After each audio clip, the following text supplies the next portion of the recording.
bringing innovative and affordable solutions for challenges faced by farmers. It will also bring in modern technologies to transform agricultural practices, increase productivity and profitability. To enhance the productivity of extra long staple cotton, we will adopt a cluster-based and value chain approach through public-private partnerships. This will mean collaboration between farmers, state and industry for input supplies, extension services and market linkages. We will launch an Atmanirbhar Clean Plant program to boost availability of disease-free, quality planting material for high-value horticultural crops at an outlay of 2,200 crores. Global hub for millets which are Shri Anna. India is the forefront.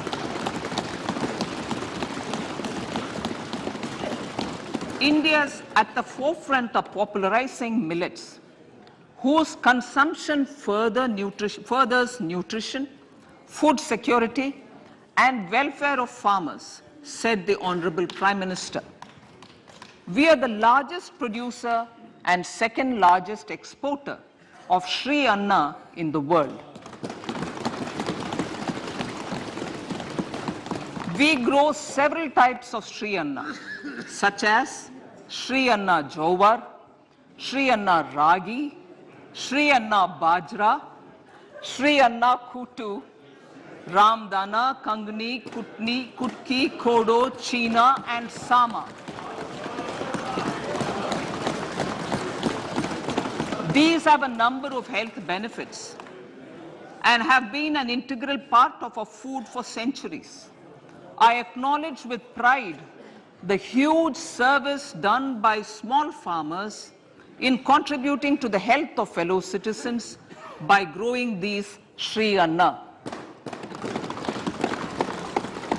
Now, to make India a global hub for Shri Anna, the Indian Institute of Millet Research, ideally Indian Institute of the Shri Anna Research, Hyderabad, will be supported as the center of excellence for sharing best practices, research and technologies at the international level. The agricultural credit target will be increased to 20 lakh crores with focus on animal husbandry, dairy and fisheries.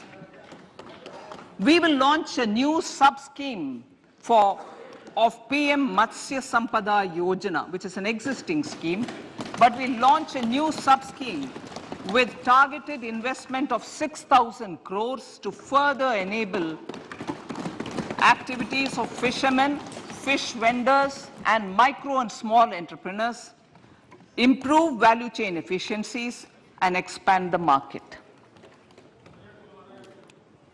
For farmers, especially small and marginal farmers and other marginalized sections, the government is promoting cooperative-based economic development model. A new Ministry of Cooperation was formed with a mandate to realize the vision of Sahakar Se Samriddhi. To realize this vision, the government has already initiated computerization of 63,000 primary agricultural credit societies with an investment of 2,516 crores. In consultation with all the stakeholders and the states, model bylaws for PACS were formulated, enabling them to become multi-purpose PACS. A national cooperative database is being prepared for countrywide mapping of cooperative societies. With this backdrop, we will implement a plan to set up massive decentralized storage capacity.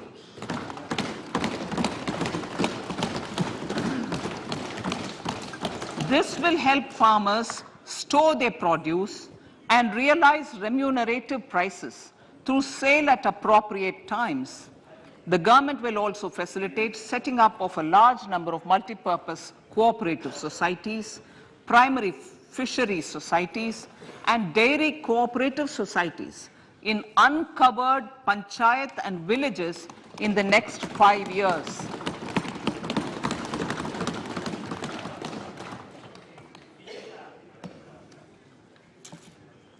Health, education, and skilling. 157 new nursing colleges will be established in co-location with the existing 157 medical colleges established since 2014. A mission to eliminate sickle cell anemia by 2047 will be launched.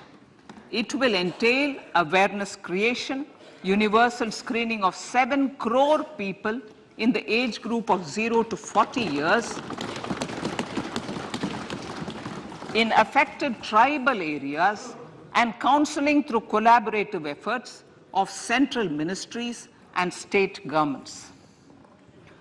Facilities in select ICMR labs, Indian Council for Medical Research Labs, will be made available for research by public and private medical college faculty and private sector R&D teams for encouraging collaborative research and innovation.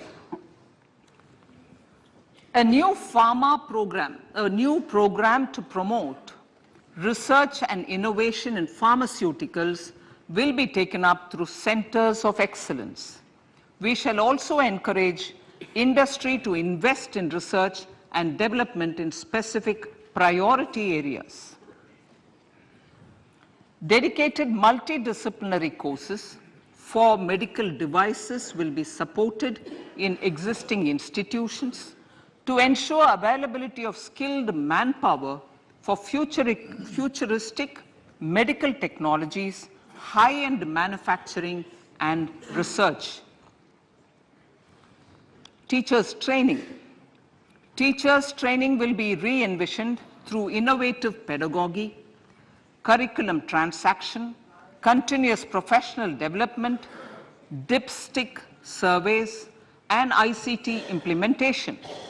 The District Institute of Education and Training will be developed as vibrant institutes of excellence for this purpose.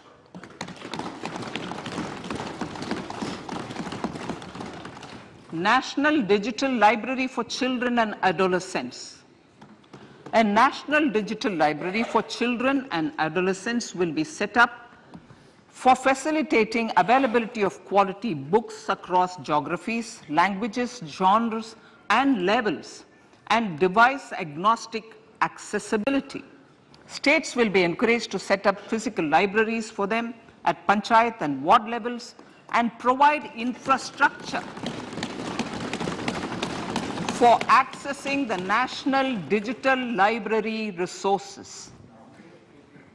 Additionally, to build a culture of reading and to make up for pandemic time learning loss, the National Book Trust, the Children's Book Trust, and other sources will be encouraged to provide and replenish non-curricular titles in regional languages and in English to these physical libraries.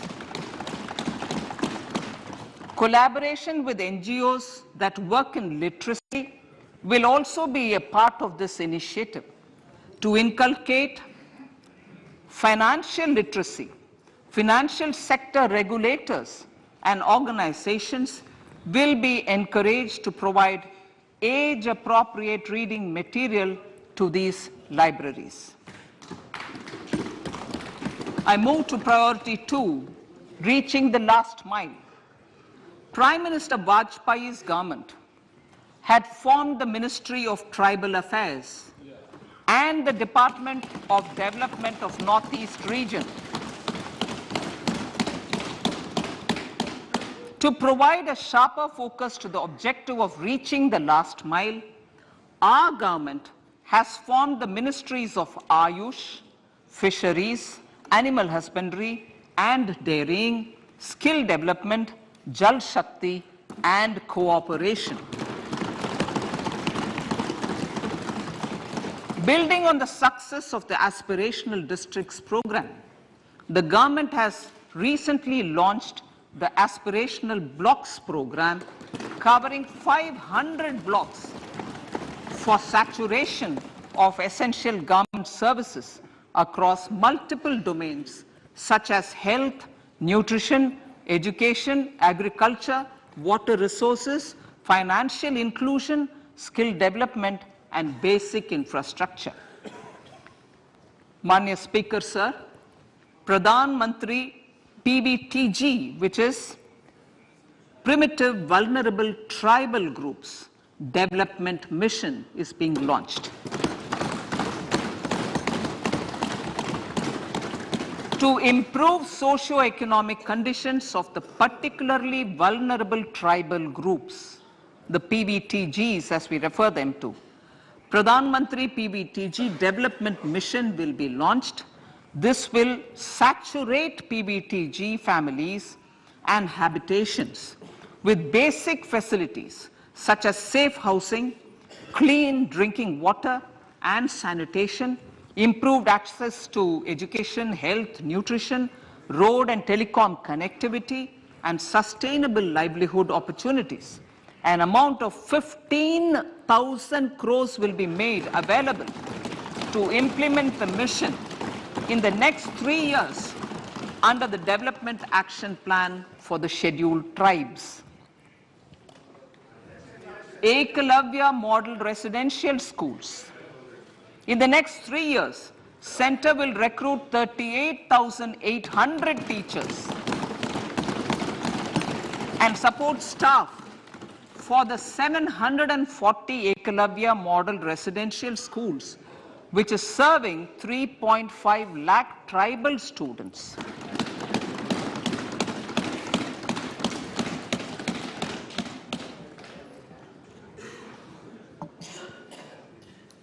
In the drought-prone central regions of Karnataka, central assistance of 5,300 crore will be given to Upper Bhadra project to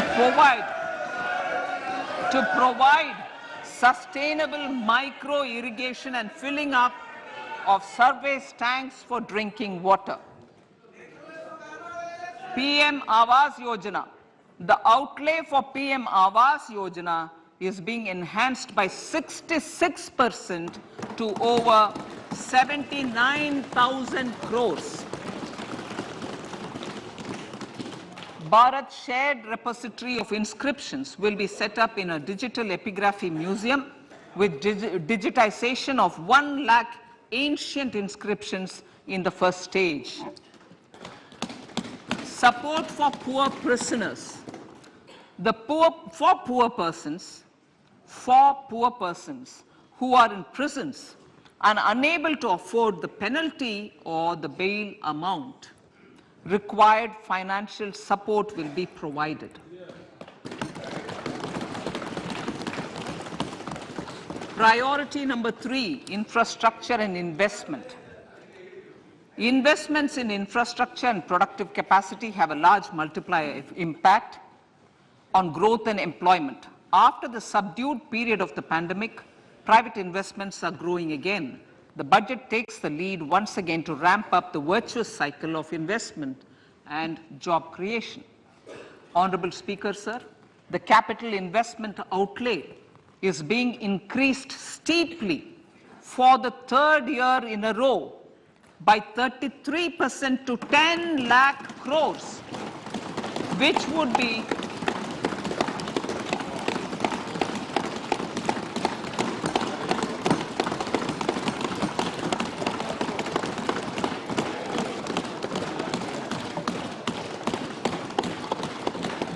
which would be 3.3% of GDP. This will almost be 3 times the outlay made in 2019-20.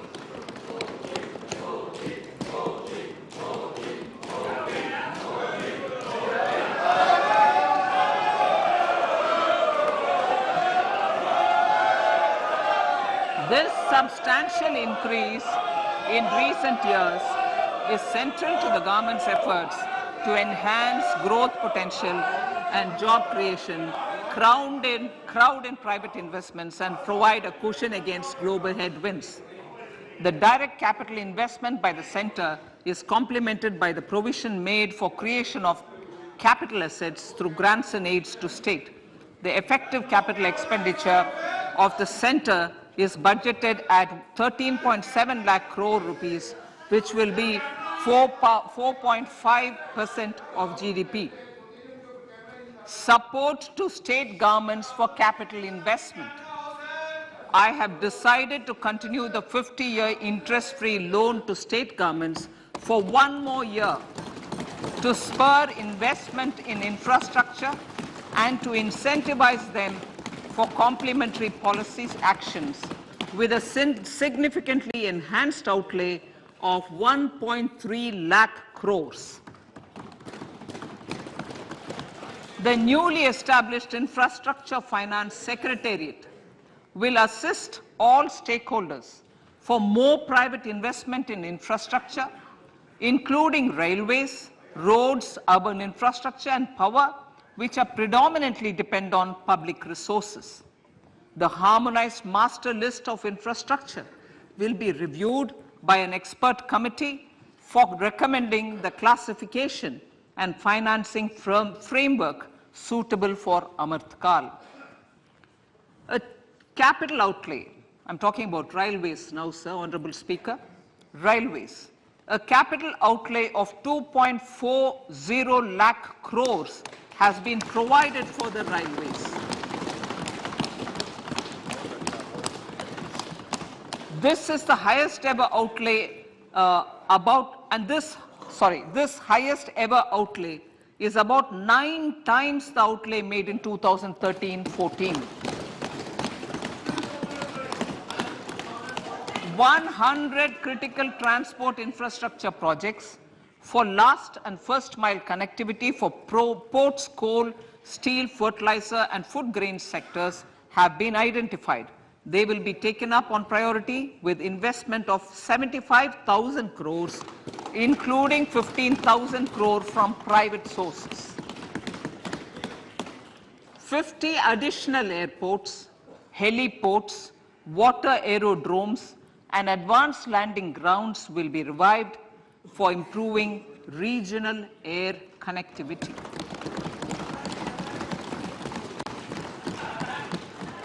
Sustainable cities for tomorrow.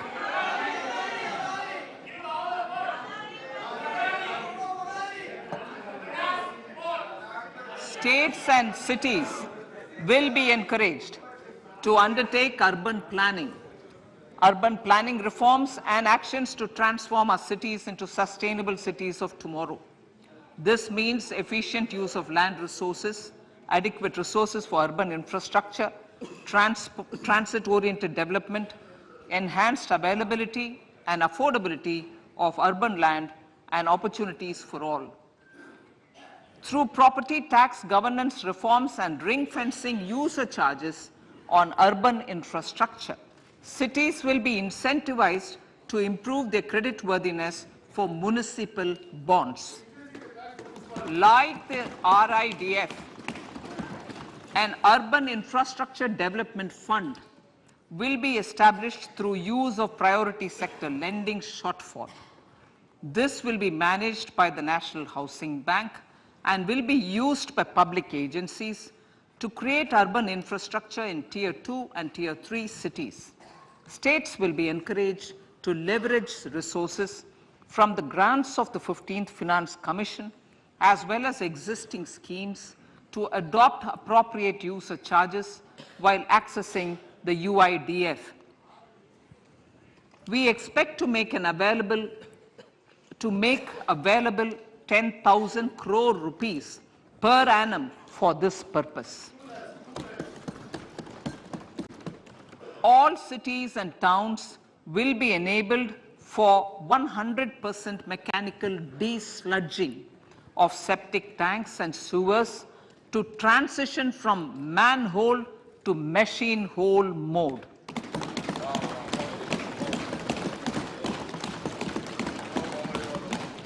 Enhanced focus will be provided for scientific management of dry and wet waste.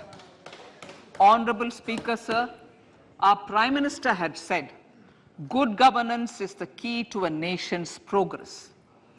Our government is committed to providing a transparent and accountable administration which works for the betterment and welfare of common citizens. Mission Karma Yogi.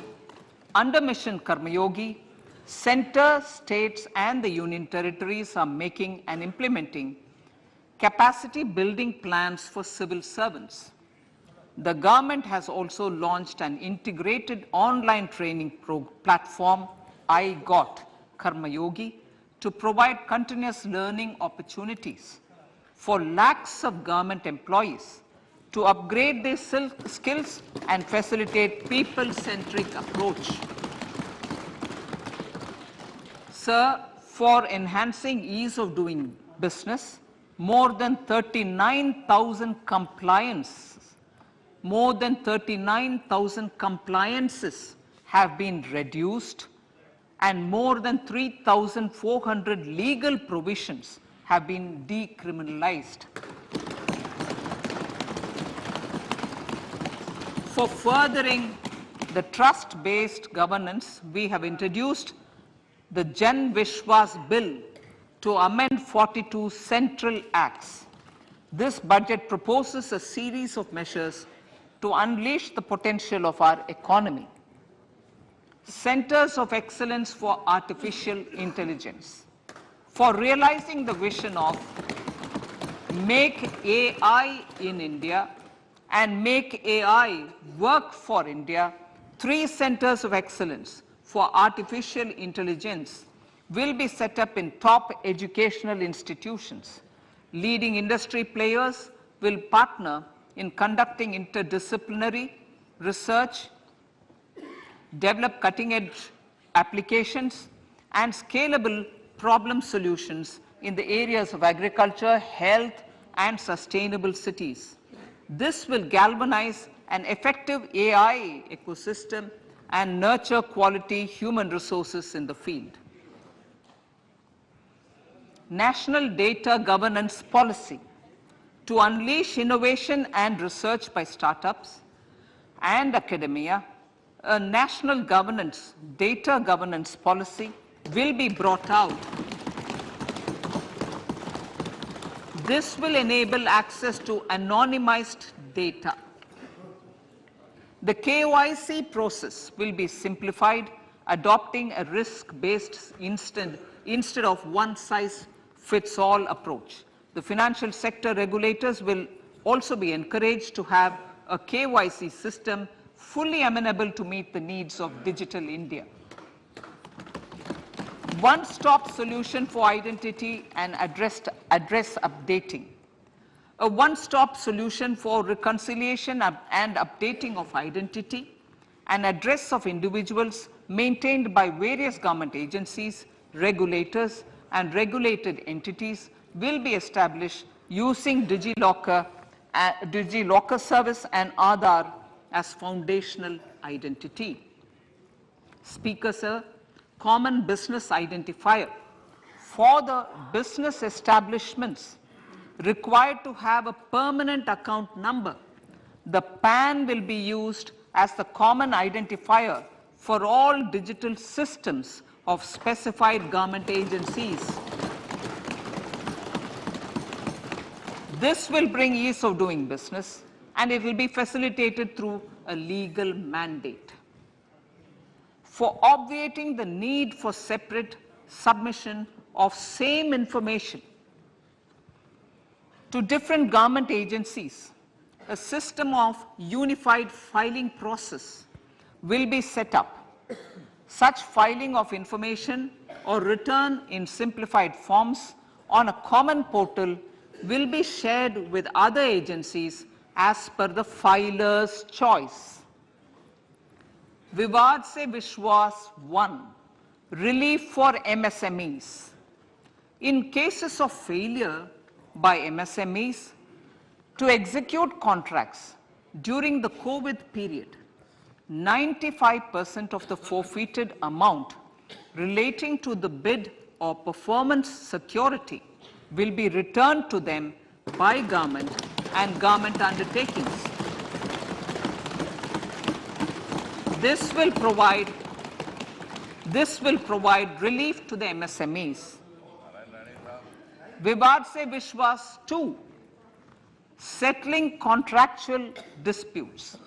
To settle contractual disputes of government and government undertakings, wherein arbitral award is under challenge in a court, a voluntary settlement scheme with standardized terms will be introduced. This will be done by offering graded settlement terms depending on pendency level of the dispute. The state support mission of Niti Aayog will be continued for 3 years for our collective efforts towards national priorities. Result-based financing. To better allocate scarce resources for competing development needs, the financing of select schemes will be changed on a pilot basis from input-based to result-based. E-courts. For efficient administration of justice, phase 3 of e-courts projects phase 3 of the e-courts project will be launched with an outlay of 7,000 crores. Fintech services in India have been facilitated by our digital public infrastructure, including Aadhaar, PM Jan Dhan Yojana, Video, KYC, India Stack, and UPI. To enable more fintech innovative services, the scope of documents available in DigiLocker for individuals will be expanded. An entity DigiLocker will be set up for the use by MSMEs, large businesses, and also charitable trusts. This will be towards storing and sharing documents online securely whenever needed with various authorities, regulators, banks, and other business entities. 5G services. 100 labs for developing applications using 5G services will be set up in engineering institutions.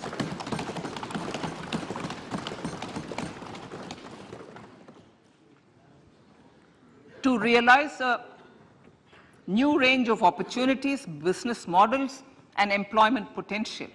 The labs will cover, among others, applications such as smart classrooms, precision farming, intelligent transport systems, and healthcare applications.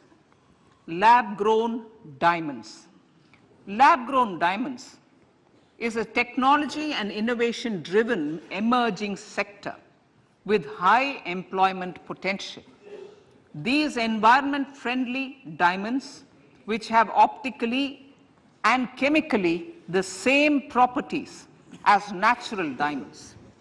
To encourage indigenous production of LGD, lab-grown diamond seeds and machines, and to reduce import dependency, a research and development grant will be provided to one of the IITs for 5 years. To reduce the cost of production, a proposal to review the custom duty on LGD seeds will be indicated in Part B of the speech. I come to the fifth priority, Honorable Speaker, sir, green growth. Honorable Prime Minister has given a vision for life or lifestyle for environment to spur a movement of environmentally conscious lifestyle. India is moving forward firmly for the Panchamrit, the net zero carbon emission by 2070 to usher in green industrial and economic transition. This budget builds on our focus on green growth. The recently launched National Green Hydrogen Mission, with an outlay of 19,700 crores, will facilitate transition of the economy to low carbon intensity, reduce in dependence on fossil fuel imports and make the country assume technology and market leadership in this sunrise sector. Our target is to reach an annual production of 5 MMT by 2030. Energy transition. This budget provides for 35,000 crores for priority capital investment towards energy transition and net zero objectives and energy security by Ministry of Petroleum and Natural Gas. To steer the economy on sustainable development path, battery energy storage systems with capacity of 4,000 MWH will be supported with viability gap funding. A detailed framework for pumped storage projects will also be formulated. Renewable energy evacuation. The interstate transmission system for evacuation and grid integration of 13 gigawatt renewable energy from Ladakh will be constructed with investment of 20,700 crore, including central support of 8,300 crores. Green credit program. For encouraging behavioral change, a green credit program will be notified under the Environment Protection Act. This will incentivize environmentally sustainable and responsive actions by companies, individuals, and local bodies, and help mobilize additional resources for such activities. PM Program for Restoration, Awareness, Nourishment, and Amelioration of Mother Earth, PM Pranam, will be launched to incentivize states and union territories to promote alternative fertilizers and balanced use of chemical fertilizers. Go Bardhan scheme. 500 new waste to wealth plants under Go Bardhan, galvanizing organic bio-agro resources done. Go Bardhan scheme will be established for promoting circular economy. These will include 200 compressed biogas plants, including 75 plants in urban areas, and 300 community or cluster-based plants at a total investment of 10,000 crores. I will refer to this in Part B also. In due course, a 5% CBG mandate will be introduced for all organizations marketing natural and biogas. For collection of biomass and distribution of biomanure, appropriate fiscal support will also be provided. Bharatiya Prakritik Kheti Bio Input Resource Centers. Over the next 3 years, we will facilitate 1 crore farmers to adopt natural farming. For this, Honorable Speaker, 10,000 bio input resource centers will be set up, creating a national level distributed micro fertilizer and pesticide manufacturing network. Mishti.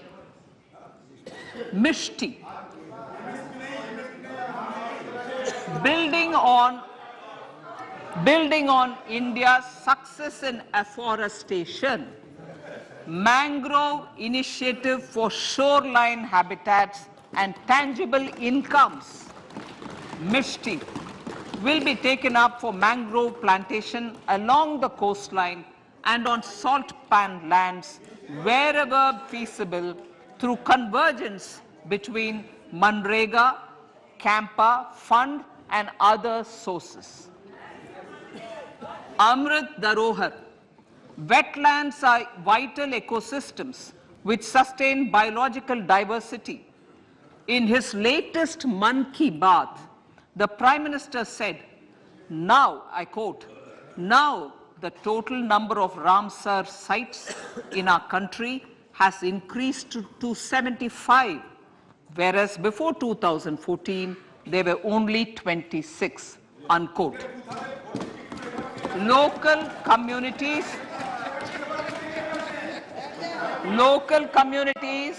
have always been at the forefront of conservation efforts. The government will promote their unique conservation values through Amrit Dharohar, a scheme that will be implemented over the next 3 years to encourage optimal use of wetlands and enhance biodiversity, carbon stock, ecotourism opportunities, and income generation for local communities. Coastal shipping. Coastal shipping will be promoted as the energy efficient and lower cost mode of transport, both for passengers and freight, through PPP mode with viability gap funding. Vehicle replacement.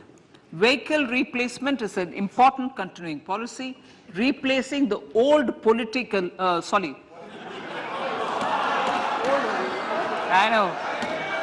replacing, absolutely, thank you. Replacing old polluting vehicles. May be applicable, right? Replacing old polluting vehicles is an important part of greening our economy. In furtherance of the vehicle scrapping policy mentioned in Budget 21-22, I have allocated adequate funds to scrap old vehicles of the central government. States will also be supported in replacing old vehicles and old state ambulances. Honorable Speaker, sir, I move to priority 6, youth power.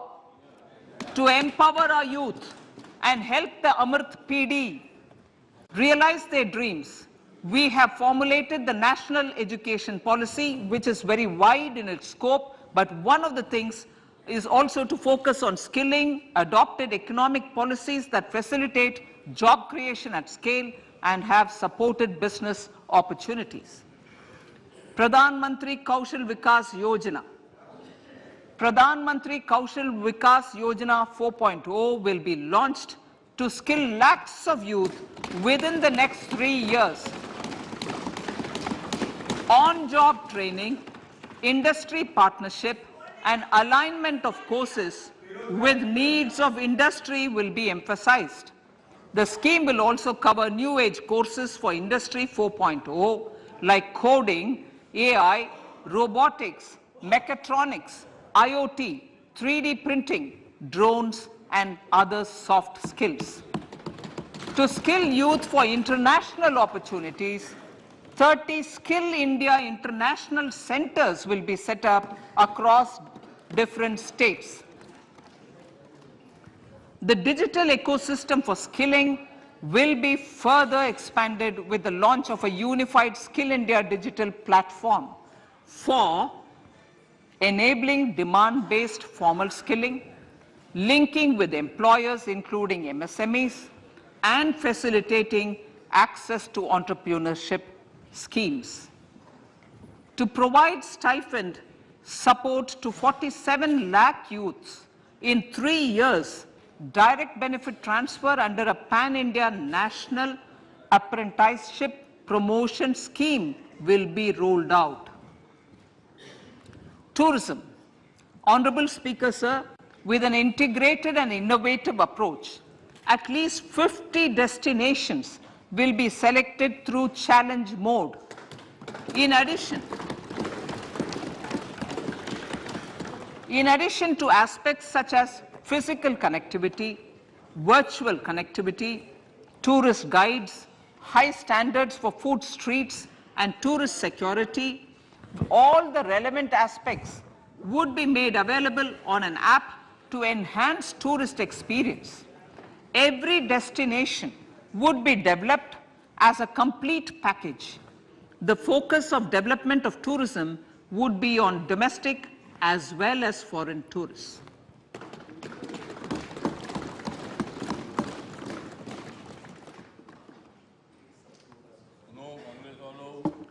Sector-specific skilling and entrepreneurship development will be dovetailed to achieve the objectives of Dekho Apna Desh initiative. This was launched as an appeal by the Honorable Prime Minister to the middle class to prefer domestic tourism over international tourism. The integrated development of theme-based tourist circuits, the Swadesh Darshan scheme, was also launched. Under the Vibrant Villages program, tourism infrastructure and amenities will be facilitated in border villages. Unity Mall.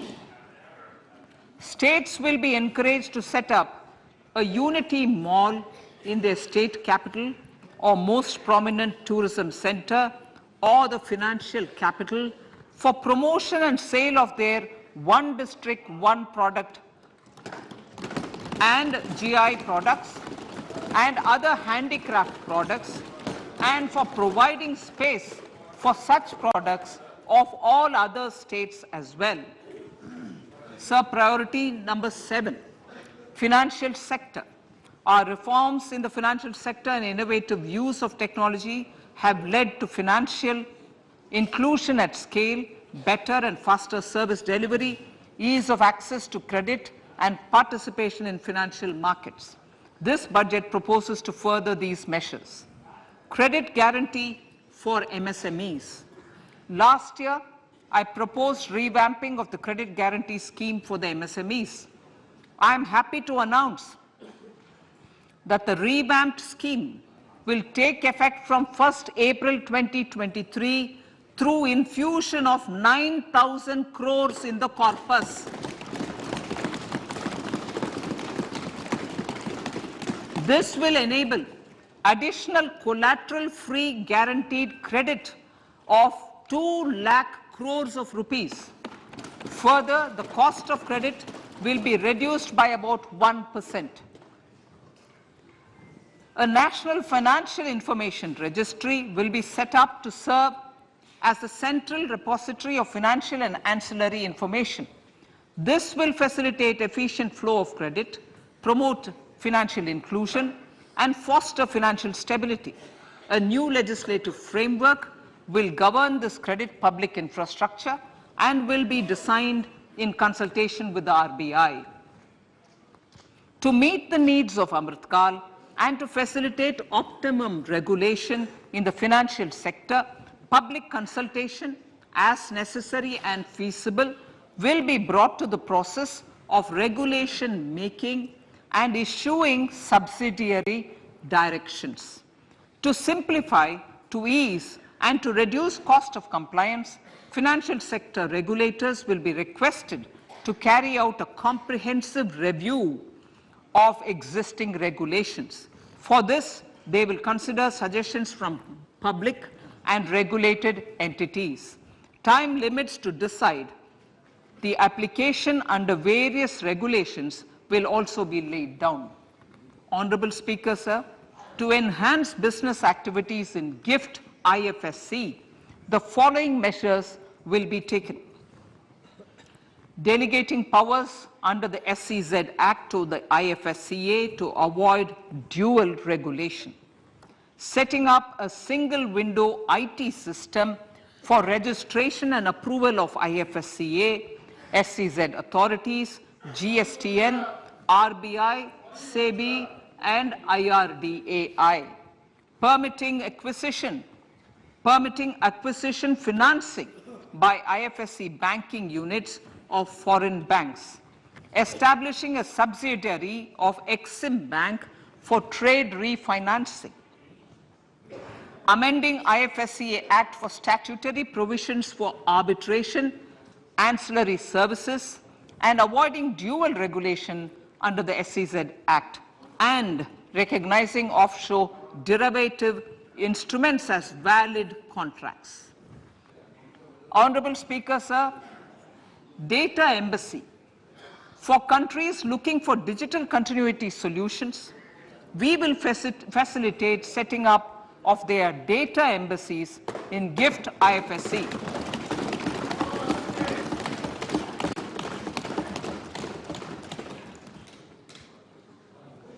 improving governance and investor protection in banking sector.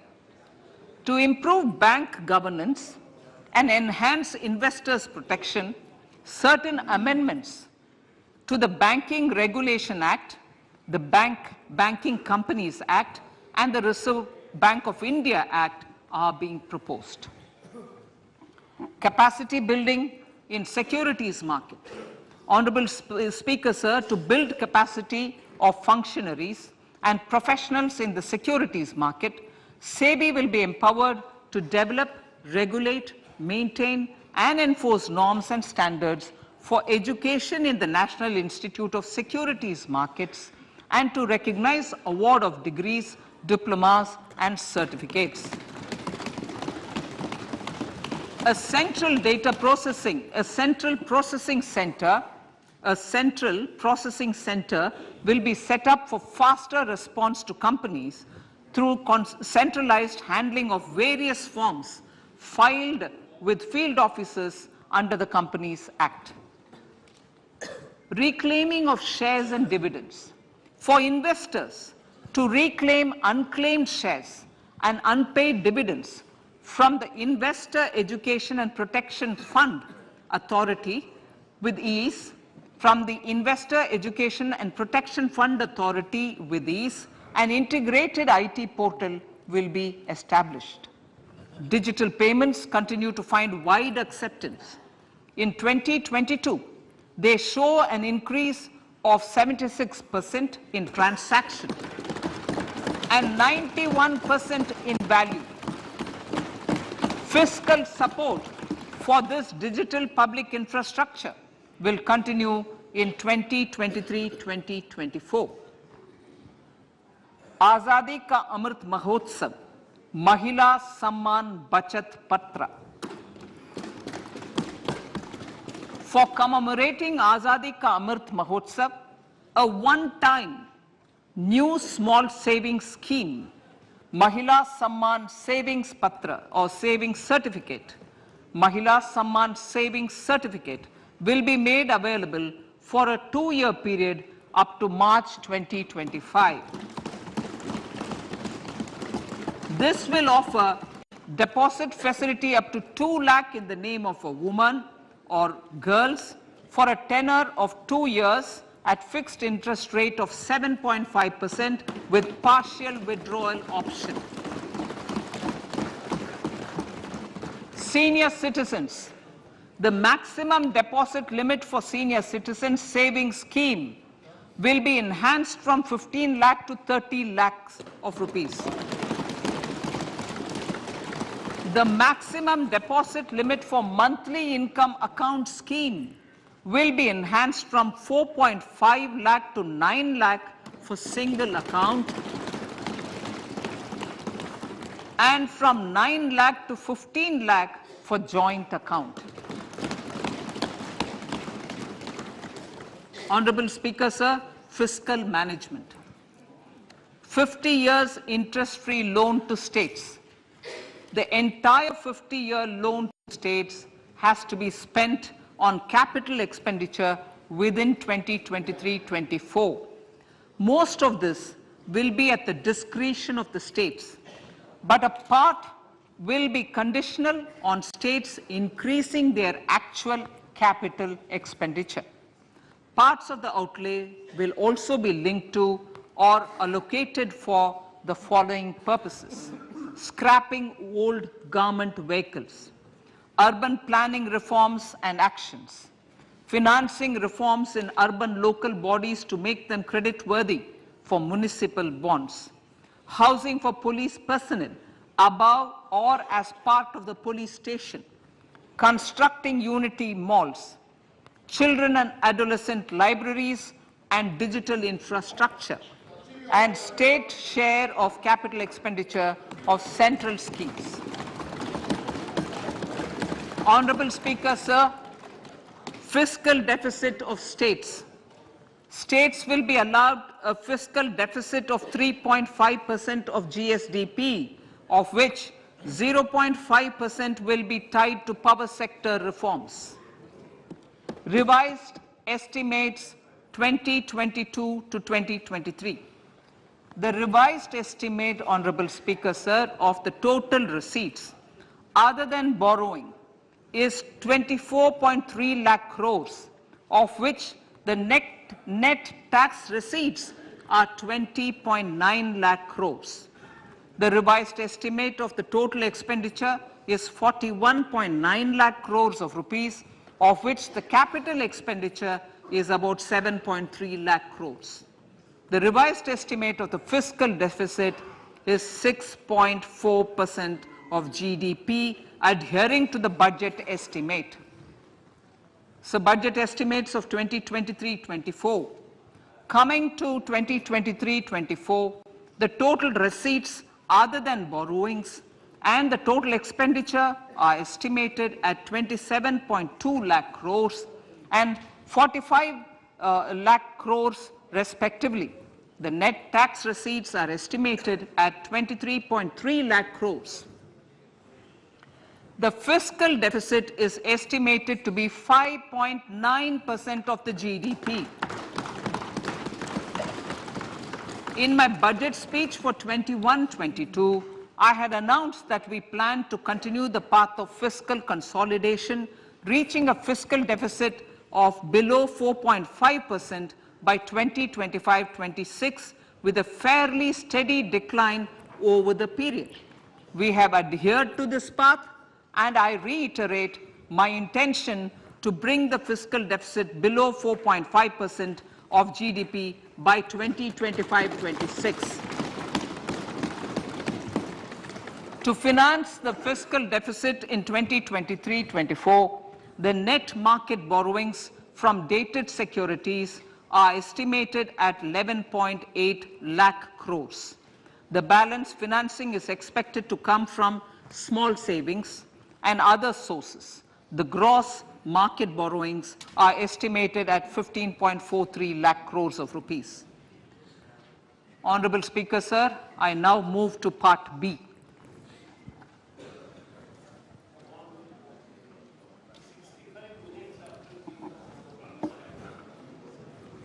Indirect taxes. My indirect tax proposals will aim to promote exports, boost domestic manufacturing, enhance domestic value addition, encourage green energy and mobility.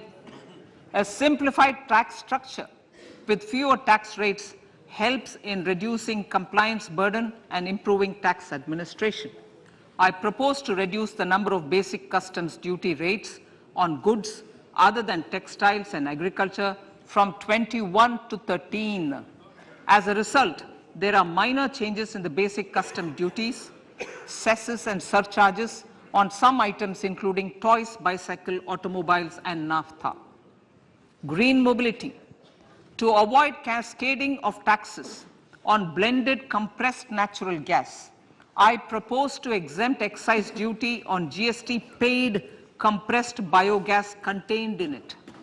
To further provide impetus to green mobility, customs duty exemptions is being extended to import of capital goods and machinery required for manufacture of lithium-ion cells for batteries used in electrical vehicles as well. Electronics. As a result of various initiatives of the government, including phased manufacturing program, mobile phone production in India has increased from 5.8 crore units valued at about 18,900 crore in 2014-15 to 31 crore units valued at 2,75,000 crore in the last financial year. To further deepen domestic value addition in manufacturing of mobile phones, I propose to provide relief to customs duty. I propose to provide relief in customs duty on import of certain parts and inputs like camera lens and continue the concessional duty on lithium-ion cells for batteries for another year. Similarly, to promote value addition in manufacture of televisions, I propose to reduce the basic customs duty on parts of open cells of TV panels to 2.5%. Electrical. to rectify inversion of duty structure and encourage manufacturing of electric kitchen chimneys, the basic custom duty on electric kitchen chimney is being increased from 7.5% to 15%, and that on heat coils for these is proposed to be reduced from 20% to 15%. Chemicals and petrochemicals. Denatured ethyl alcohol is used in chemical industry. I propose to exempt basic customs duty on it. This will also support the ethanol blending program and facilitate an endeavor for energy transition. Basic customs duty is also being reduced on acid-grade fluorospar from 5% to 2.5% to make the domestic fluorochemicals industry competitive.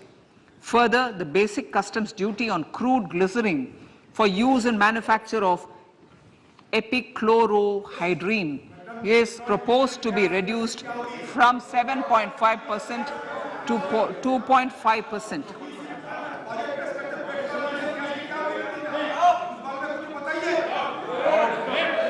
Marine products. In the last financial year, marine products recorded the highest export growth, benefiting farmers in the coastal states of the country. To further enhance the export competitiveness of marine products, particularly shrimps, duty is being reduced on key inputs for domestic manufacture of shrimp feed. India is a global leader, as I said in Part A, in cutting and polishing of natural diamonds, contributing about 3/4 of the global turnover by value.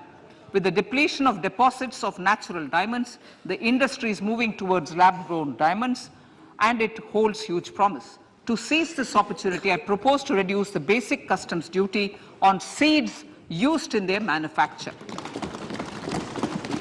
Custom duties on door or doré and bars of gold and platinum were increased earlier this fiscal.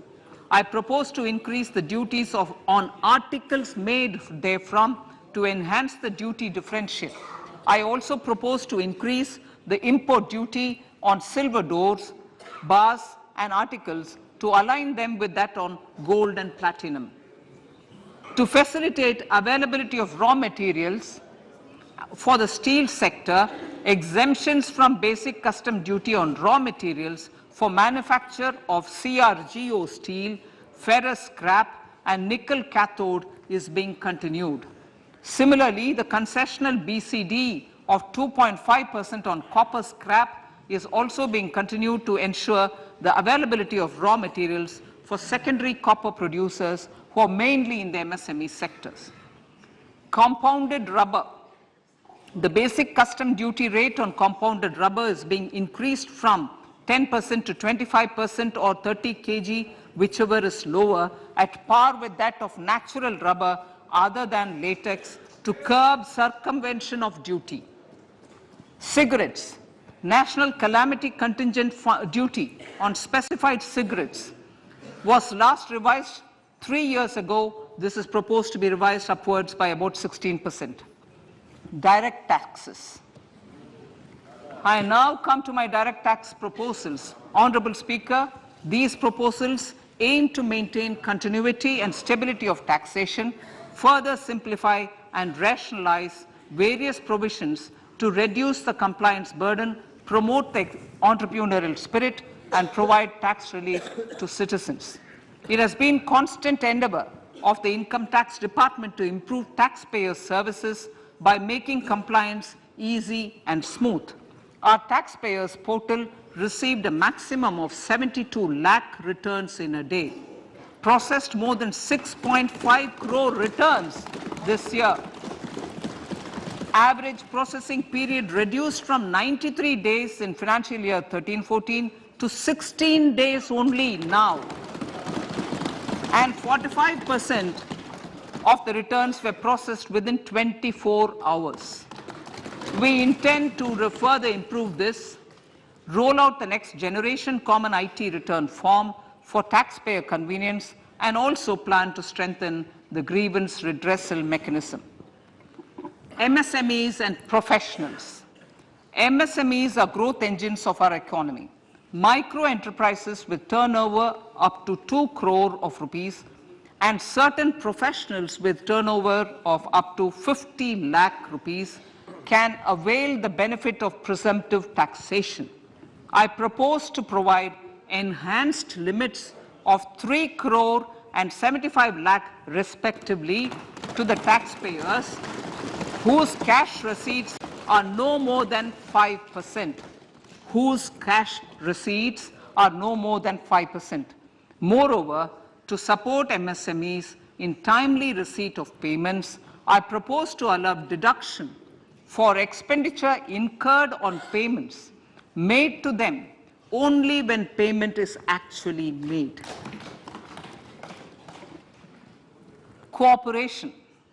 Cooperation is a value to be cherished.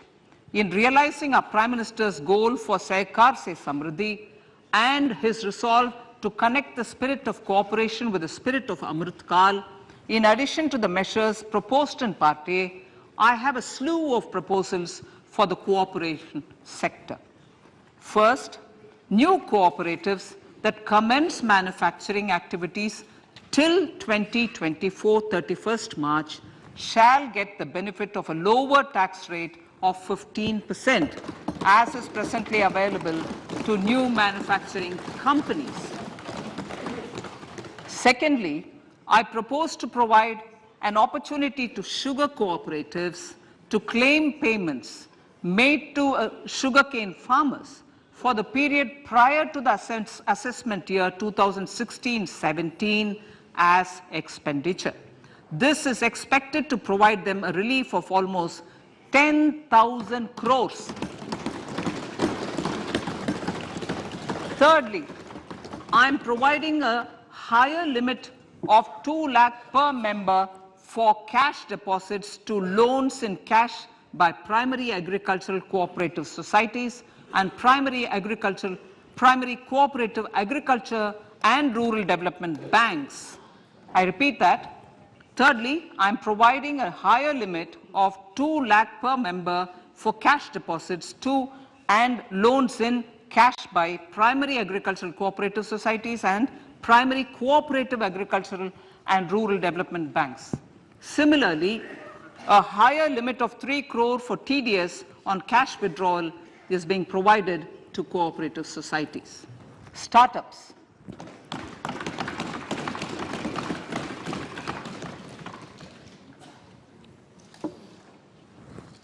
Entrepreneurship is vital for a country's economic development.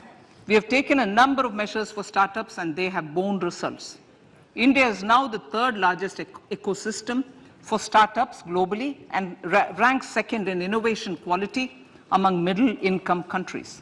I propose to extend the date of incorporation for income tax benefits to startups from 31/3/2023 to 31/3/2024.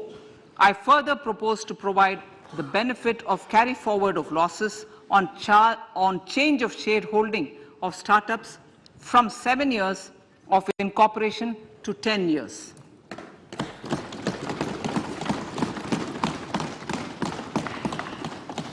To reduce the pendency of appeals at commissioner level, I propose to deploy about 100 joint commissioners for disposal of small appeals.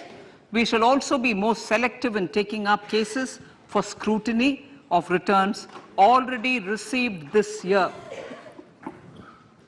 Better targeting of tax concessions. For better targeting of tax concessions and exemptions, I propose to cap deduction from capital gains on investment in residential house under Section 54 and Section 54F to 10 crores. Another proposal with similar intent is to limit income tax exemption from proceeds of insurance policies with very high value. Rationalization. Honorable Speaker, sir, there are a number of proposals relating to rationalization and simplification.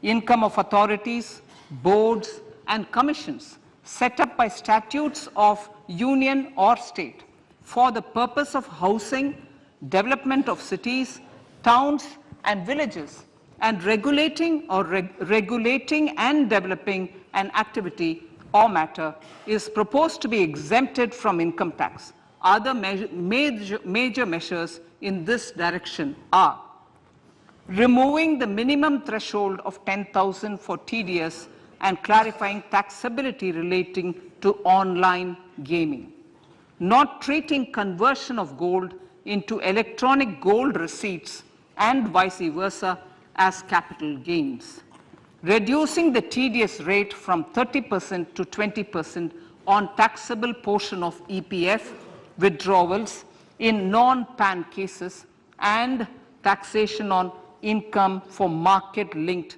debentures.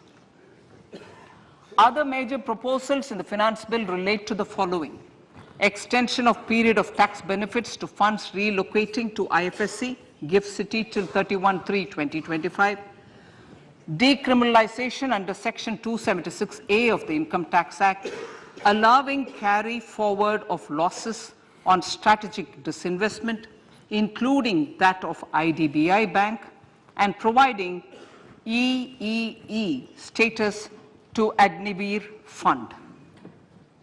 Personal income tax.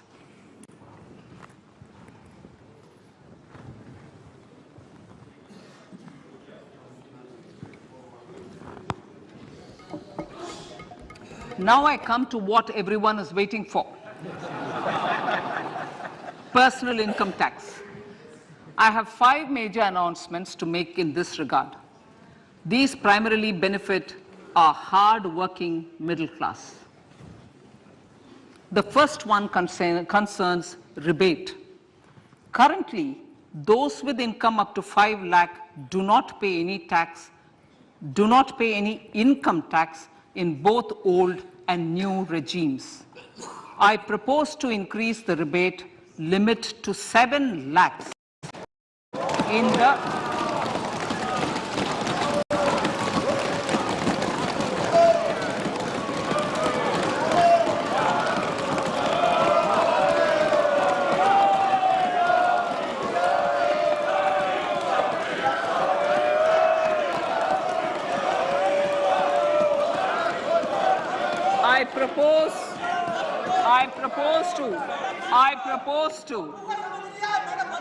I propose to increase the rebate limit to 7 lakh in the new tax regime. Thus, persons in the new tax regime with income up to 7 lakhs will not have to pay any tax at all. The second proposal relates to middle-class individuals. I had introduced in the year 2020 the new personal income tax regime with 6 income slabs starting from 2.5 lakh. I propose to change the tax structure in this regime by reducing the number of slabs to 5 and increasing the tax exemption limit to 3 lakhs. The new tax rates are 0 to 3 lakh, nil; 3 to 6 lakhs, 5%; 6 to 9 lakhs, 10%; 9 to 12 lakh, 15%; 12 to 15 lakhs, 20%; and above 15 lakhs, 30%. This will provide major relief to all taxpayers in the new regime. An individual with an annual income of 9 lakhs will be required to pay only 45,000 rupees. This is only 5% of his or her income. It is a reduction of 25% on what he or she is required to pay now. That is 60,000. So in the place of 60,000, it is now only 45,000. Similarly, an individual with an income of 15 lakh rupees would be required to pay only 1.5 lakh or 10% of his income or her income, a reduction of 20% from the existing liability of 1,87,500 rupees. My third proposal is for the salaried class and the pensioners, including family pensioners, for whom I propose to extend the benefit of standard deduction to the new tax regime. Each salaried person with an income of 15.5 lakh rupees or more will thus stand to benefit by 52,500 rupees. My fourth announcement in personal income tax is regarding the highest tax rate, which in our country is 42.74%. This is among the highest in the world. I propose to reduce the highest surcharge. I propose to reduce the highest surcharge rate from 37% to 25% in the new tax regime.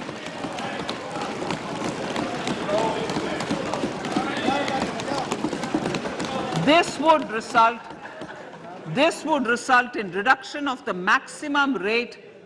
This would result in the reduction of the maximum tax rate to 39%. Lastly, the limit of 3 lakh rupees for tax exemption on leave encashment on retirement of non-government salaried employees was last fixed in the year 2002, when the highest basic pay in the government was only 30,000 rupees per month. In line with the increase in the government salaries, I am proposing to increase this limit to 25 lakh rupees.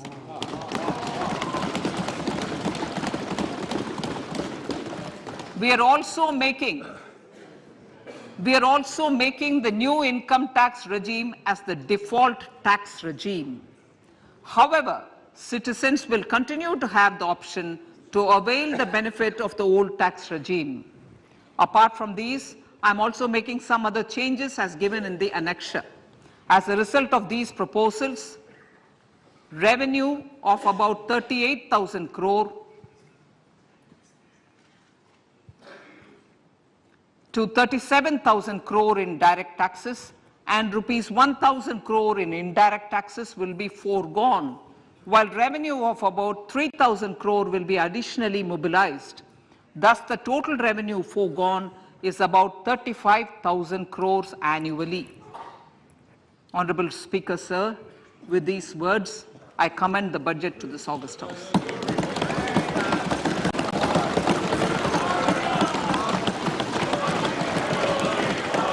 One hour, 25 minutes. Item number 1, माननीय item number 2 Shrimati Nirmala Sitharaman ji. Sir, with your permission, I lay on the table of the following statements. Under Section 3(1) of the Fiscal Responsibility Budget Management Act 2003, 1. Medium-term fiscal policy cum fiscal policy strategy statement and macroeconomic framework statement. माननीय सदस्यगण, जैसा कि आपको समाचार भाग 2 के माध्यम से पहले ही सूचित किया जा चुका है कि माननीय वित्त मंत्री जी के बजट भाषण की प्रतियां हार्ड कॉपी के रूप में उपलब्ध कराई गई है. आप बजट भाषण की अपनी अपनी प्रति प्रकाशन पलक से ले लें. आपको ये भी सूचित किया जाता है कि माननीय मंत्री द्वारा बजट प्रस्तुत किए जाने के पश्चात उसकी प्रतियां आपको मेंबर्स पोर्टल के माध्यम से उपलब्ध करा दी जाएगी. आइटम नंबर 3, माननीय मंत्री जी, वित्त मंत्री जी. Sir, with your permission, I rise to move for leave to introduce the Finance Bill 2023. प्रश्न ये कि विधेयक को पुनर्स्थापित करने की अनुमति प्रदान की जाए. जो सदस्य इसके पक्ष में हाँ कहें, जो सदस्य विरोध में ना कहें. मेरे विचार में निर्णय हाँ वालों के पक्ष में. माननीय मंत्री जी विधेयक को पुनर्स्थापित करें. Sir, I introduce the bill. सभा की कार्रवाई कल गुरुवार दिनांक 2 फरवरी 2023 को प्राप्त 11 बजे तक के लिए स्थगित की जाती है.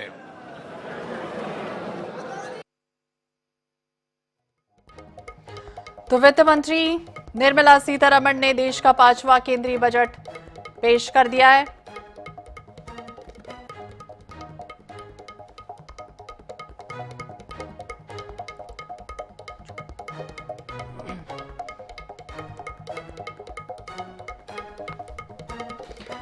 तो वित्त मंत्री निर्मला सीतारमण ने लोकसभा में देश का 5वां केंद्रीय बजट पेश कर दिया है। ये मोदी सरकार के दूसरे कार्यकाल का अंतिम पूर्ण बजट है।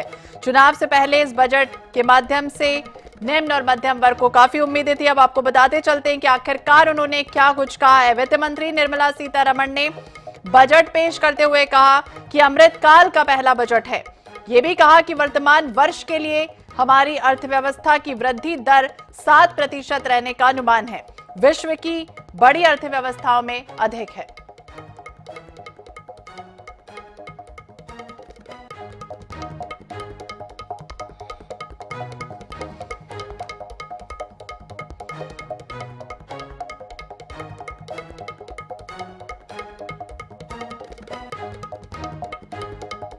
तो कृषि से जुड़े स्टार्टअप को प्राथमिकता देने की बात वित्त मंत्री ने कही है। 157 नए नर्सिंग कॉलेजेस स्थापित किए जाएंगे। आदिवासी छात्रों के लिए बड़ा ऐलान भी वित्त मंत्री ने किया है। और वक्त हो चला एक छोटे से ब्रेक का। ब्रेक के बाद आपको बताएंगे कि आखिरकार वित्त मंत्री निर्मला सीतारमण ने क्या कुछ बड़ी घोषणाएं भी खास तौर से की हैं।